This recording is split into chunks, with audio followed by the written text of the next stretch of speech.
అమ్మా చందనమే పూసిన ఒళ్ళు చూడు,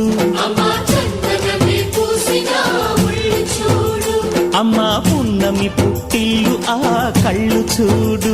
అమ్మా ముక్కోటి మెరుపులా మోము చూడు, అమ్మమ్మ ముగ్గురమ్మల మూల పుటమ్మ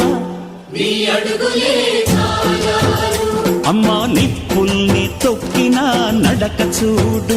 అమ్మా దిక్కుల్ని దాటిన కీర్తి చూడు, 1000 సూర్యుళ్ళై మెరిసిన శక్తిని చూడు, మనుషుల్లో దేవుడి భక్తుని చూడు.